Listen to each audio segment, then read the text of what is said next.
Chapter 1, in which the reader is introduced to a man of humanity.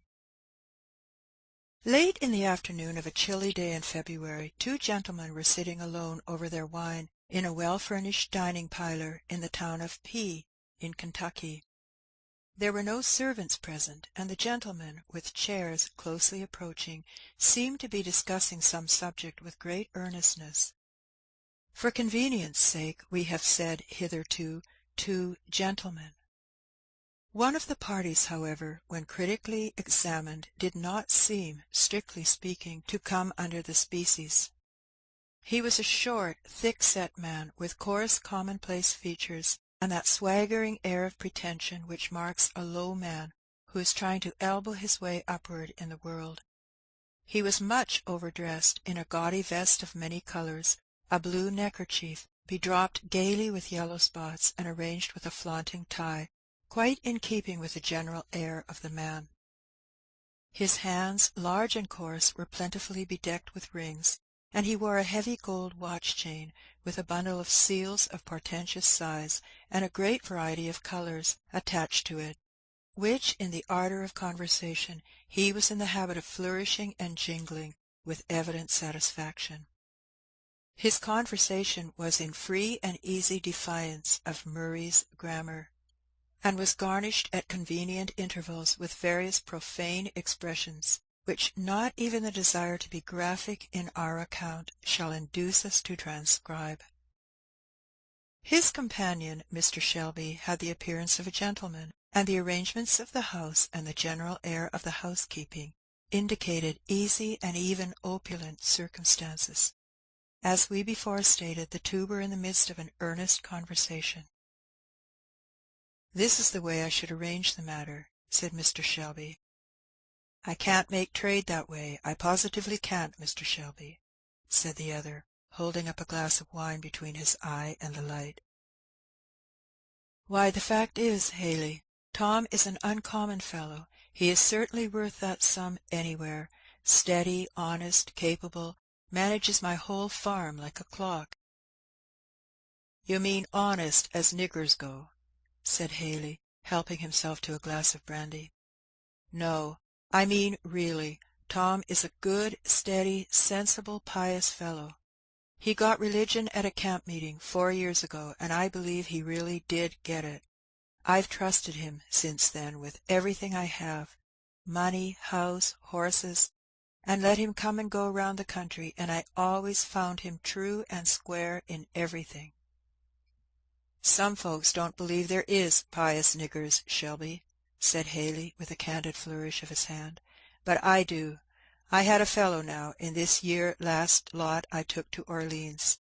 'Twas as good as a meetin' now, really, to hear that critter pray. And he was quite gentle and quiet-like. He fetched me a good sum, too, for I bought him cheap of a man that was 'bliged to sell out, so I realized 600 on him. Yes, I consider religion a valuable thing in a nigger, when it's the genuine article and no mistake." "Well, Tom's got the real article, if ever a fellow had," rejoined the other. "Why, last fall I let him go to Cincinnati alone to do business for me, and bring home $500. 'Tom,' says I to him, 'I trust you, because I think you're a Christian. I know you wouldn't cheat.' Tom comes back, sure enough, I knew he would. Some low fellows, they say, said to him, 'Tom, why don't you make tracks for Canada?'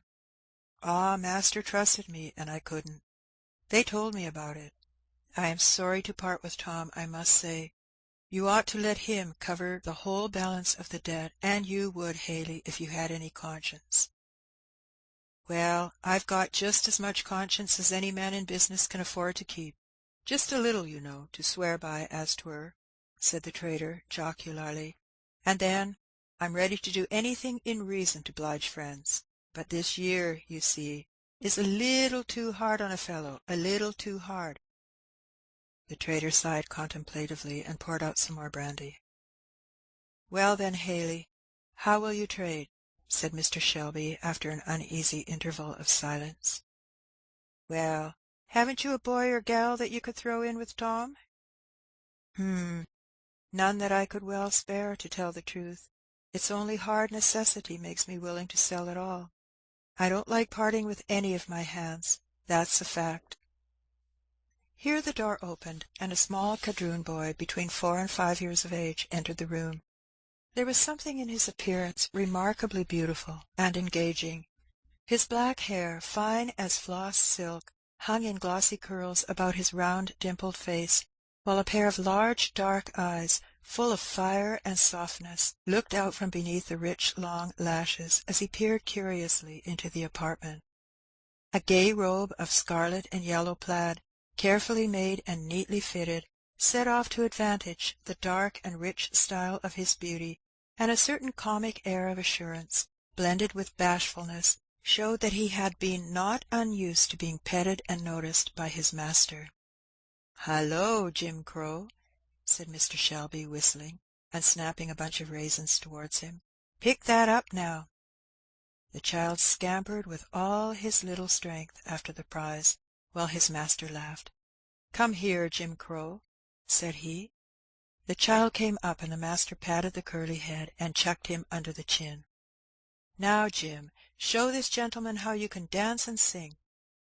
The boy commenced one of those wild, grotesque songs common among the negroes, in a rich, clear voice, accompanying his singing with many comic evolutions of the hands, feet, and whole body, all in perfect time to the music. "Bravo!" said Haley, throwing him a quarter of an orange. "Now, Jim, walk like old Uncle Cudjo when he has the rheumatism," said his master. Instantly the flexible limbs of the child assumed the appearance of deformity and distortion, as, with his back humped up and his master's stick in his hand, he hobbled about the room, his childish face drawn into a doleful pucker, and spitting from right to left in imitation of an old man. Both gentlemen laughed uproariously. "Now, Jim," said his master, "show us how old Elder Robbins leads the psalm." The boy drew his chubby face down to a formidable length, and commenced toning a psalm tune through his nose with imperturbable gravity. "Hurrah! Bravo! What a young un!" said Haley. "That chap's a case, I'll promise. Tell you what," said he, suddenly clapping his hand on Mr. Shelby's shoulder, "fling in that chap, and I'll settle the business, I will. Come now, if that ain't doing the thing up about the rightest." At this moment the door was pushed gently open, and a young quadroon woman, apparently about 25, entered the room. There needed only a glance from the child to her to identify her as its mother. There was the same rich, full, dark eye, with its long lashes, the same ripples of silky black hair. The brown of her complexion gave way on the cheek to a perceptible flush, which deepened as she saw the gaze of the strange man fixed upon her in bold and undisguised admiration. Her dress was of the neatest possible fit, and set off to advantage her finely moulded shape. A delicately formed hand and a trim foot and ankle were items of appearance that did not escape the quick eye of the trader, well used to run up at a glance the points of a fine female article. "Well, Eliza?" said her master, as she stopped and looked hesitatingly at him. "I was looking for Harry, please, sir," and the boy bounded toward her, showing his spoils, which he had gathered in the skirt of his robe. "Well, take him away then," said Mr. Shelby, and hastily she withdrew, carrying the child on her arm. "By Jupiter," said the trader, turning to him in admiration, "there's an article now. You might make your fortune on that ar gal in Orleans any day. I've seen over 1,000 in my day paid down for gals not a bit handsomer." "I don't want to make my fortune on her," said Mr. Shelby dryly, and seeking to turn the conversation, he uncorked a bottle of fresh wine, and asked his companion's opinion of it. "Capital, sir, first chop," said the trader. Then turning and slapping his hand familiarly on Shelby's shoulder, he added, "Come, how will you trade about the gal? What shall I say for her? What'll you take?" "Mr. Haley, she is not to be sold," said Shelby. "My wife would not part with her for her weight in gold." Ay, women always say such things, 'cause they han't no sort of calculation. Just show 'em how many watches, feathers, and trinkets one's weight in gold would buy, and that alters the case, I reckon. I tell you, Haley, this must not be spoken of. I say no, and I mean no," said Shelby decidedly. "Well, you'll let me have the boy, though," said the trader. "You must own I've come down pretty handsomely for him." "What on earth can you want with a child?" said Shelby. "Why, I've got a friend that's going into this year branch of business, wants to buy up handsome boys to raise for the market. Fancy articles entirely, sell for waiters and so on to rich uns that can pay for handsome uns. It sets off one of your great places, a real handsome boy to open door, wait, and tend. They fetch a good sum, and this little devil is such a comical, musical concern, he's just the article." "I would rather not sell him," said Mr. Shelby, thoughtfully. "The fact is, sir, I'm a humane man, and I hate to take the boy from his mother, sir." "Oh, you do, law! Yes, something of that are nature. I understand perfectly. It is mighty unpleasant getting on with women sometimes. I allays hate these year screechin', screamin' times. They are mighty onpleasant. But as I manages business, I generally avoids 'em, sir. Now, what if you get the girl off for a day, or a week or so? Then the thing's done quietly, all over before she comes home. Your wife might get her some earrings, or a new gown, or some such truck, to make up with her." "I'm afraid not." "Lor bless ye, yes. These critters ain't like white folks, you know. They gets over things, only managed right. Now they say," said Haley, assuming a candid and confidential air, "that this kind of trade is hardening to the feelings, but I never found it so. Fact is, I never could do things up the way some fellers manage the business. I've seen 'em as would pull a woman's child out of her arms and set 'em up to sell, and she screechin' like mad all the time. Very bad policy. Damages the article, makes 'em quite unfit for service, sometimes. I knew a real handsome gal once, in Orleans, as was entirely ruined by this sort of handling. The fellow that was trading for her didn't want her baby, and she was one of your real high sort. When her blood was up, I tell you, she squeezed up her child in her arms and talked and went on real awful. It kinder makes my blood run cold to think of it. And when they carried off the child and locked her up, she just went raving mad, and died in a week. Clear waste, sir, of $1,000, just for want of management. There's where 'tis. It's always best to do the humane thing, sir. That's been my experience." And the trader leaned back in his chair and folded his arms with an air of virtuous decision, apparently considering himself a second Wilberforce. The subject appeared to interest the gentleman deeply, for while Mr. Shelby was thoughtfully peeling an orange, Haley broke out afresh, with becoming diffidence, but as if actually driven by the force of truth to say a few words more. "It don't look well now for a feller to be praising himself, but I say it just because it's the truth. I believe I'm reckoned to bring in about the finest droves of niggers that is brought in, at least I've been told so. If I have once, I reckon I have 100 times. All in good case, fat and likely, and I lose as few as any man in the business. And I lays it all to my management, sir, and humanity, sir, I may say, is the great pillar of my management." Mr. Shelby did not know what to say, and so he said, "Indeed." "Now, I've been laughed at for my notions, sir, and I've been talked to. They ain't poplar, and they ain't common, but I stuck to 'em, sir, I've stuck to 'em, and realized well on 'em. Yes, sir, they have paid their passage, I may say," and the trader laughed at his joke.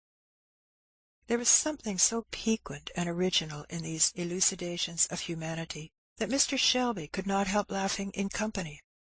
Perhaps you laugh too, dear reader, but you know humanity comes out in a variety of strange forms nowadays, and there is no end to the odd things that humane people will say and do. Mr. Shelby's laugh encouraged the trader to proceed. "It's strange now, but I never could beat this into people's heads. Now there was Tom Loker, my old partner down in Natchez. He was a clever fellow, Tom was. only the very devil with niggers. On principle 'twas, you see, for a better-hearted feller never broke bread. 'Twas his system, sir. I used to talk to Tom. Why, Tom, I used to say, when your gals takes on and cry, what's the use of cracking on 'em over the head, and knocking on 'em round? It's ridiculous, says I, and don't do no sort o' good. Why, I don't see no harm in their crying, says I. It's nature, says I, and if nature can't blow off one way, it will another. Besides, Tom, says I, it just spiles your gals. They gets sickly and down in the mouth, and sometimes they gets ugly, particular yallow gals do, and it's the devil and all getting on 'em broke in. Now, says I, why can't you kinder coax 'em up and speak 'em fair?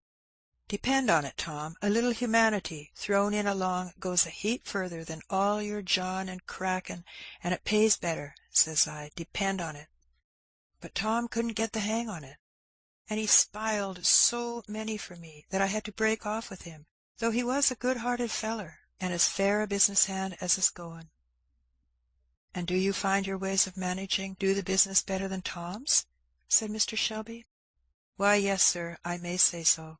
You see, when I anyways can, I takes a little care about the unpleasant parts, like selling young uns and that. Get the gals out of the way, out of sight, out of mind, you know. And when it's clean done and can't be helped, they naturally gets used to it. 'Tan't, you know, as if it was white folks that's brought up in the way of 'spectin' to keep their children and wives, and all that.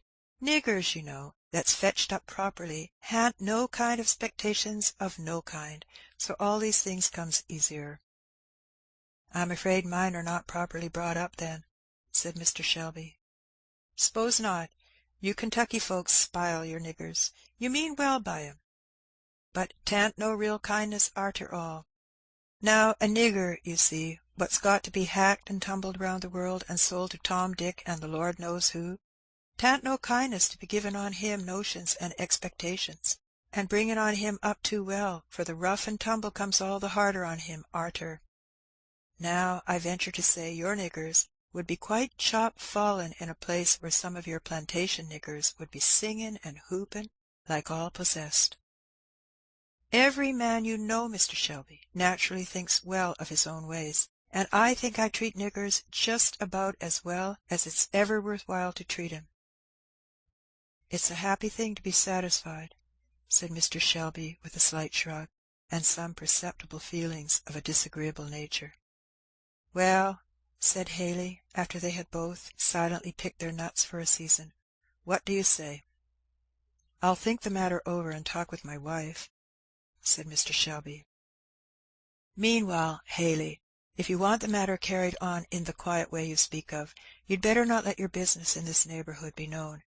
It will get out among my boys, and it will not be a particularly quiet business getting away any of my fellows, if they know it, I'll promise you.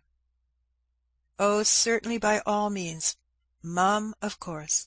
But I'll tell you, I'm in a devil of a hurry, and shall want to know as soon as possible what I may depend on, said he, rising and putting on his overcoat. Well, call up this evening between 6 and 7, and you shall have my answer, said Mr. Shelby, and the trader bowed himself out of the apartment. I'd like to have been able to kick the fellow down the steps, said he to himself, as he saw the door fairly closed, with his impudent assurance, but he knows how much he has me at advantage. If anybody had ever said to me that I should sell Tom down south to one of those rascally traders, I should have said, "Is thy servant a dog that he should do this thing?" And now it must come, for aught I see. And Elisa's child too. I know that I shall have some fuss with the wife about that, and for that matter about Tom too. So much for being in debt, hey-ho. The fellow sees his advantage and means to push it. Perhaps the mildest form of the system of slavery is to be seen in the state of Kentucky. The general prevalence of agricultural pursuits of a quiet and gradual nature, not requiring those periodic seasons of hurry and pressure that are called for in the business of more southern districts, makes the task of the negro a more healthful and reasonable one. while the master, content with a more gradual style of acquisition, has not those temptations to hard-heartedness which always overcome frail human nature when the prospect of sudden and rapid gain is weighed in the balance, with no heavier counterpoise than the interests of the helpless and unprotected. Whoever visits some estates there, and witnesses the good-humoured indulgence of some masters and mistresses, and the affectionate loyalty of some slaves, might be tempted to dream the oft-fabled poetic legend of a patriarchal institution and all that. But over and above the scene there broods a portentous shadow, the shadow of law. So long as the law considers all these human beings with beating hearts and living affections only as so many things belonging to a master, so long as the failure or misfortune or imprudence or death of the kindest owner may cause them any day to exchange a life of kind protection and indulgence for one of hopeless misery and toil, so long it is impossible to make anything beautiful or desirable in the best regulated administration of slavery. Mr. Shelby was a fair, average kind of man, good-natured and kindly, and disposed to easy indulgence of those around him, and there had never been a lack of anything that might contribute to the physical comfort of the negroes on his estate. He had, however, speculated largely and quite loosely, had involved himself deeply, and his notes to a large amount had come into the hands of Haley, and this small piece of information is the key to the preceding conversation. Now it had so happened that, in approaching the door, Eliza had caught enough of the conversation to know that a trader was making offers to her master for somebody. She would gladly have stopped at the door to listen as she came out, but her mistress just then calling, she was obliged to hasten away. Still, she thought she heard the trader making an offer for her boy. Could she be mistaken? Her heart swelled and throbbed, and she involuntarily strained him so tight that the little fellow looked up into her face in astonishment. "Eliza, girl, what ails you to-day?" said her mistress, when Eliza had upset the wash-pitcher, knocked down the work-stand, and finally was abstractedly offering her mistress a long nightgown in place of the silk dress she had ordered her to bring from the wardrobe. Eliza started. "Oh, missus!" she said, raising her eyes. Then, bursting into tears, she sat down in a chair and began sobbing. "Why, Eliza, child, what ails you?" said her mistress. "Oh, missus, missus!"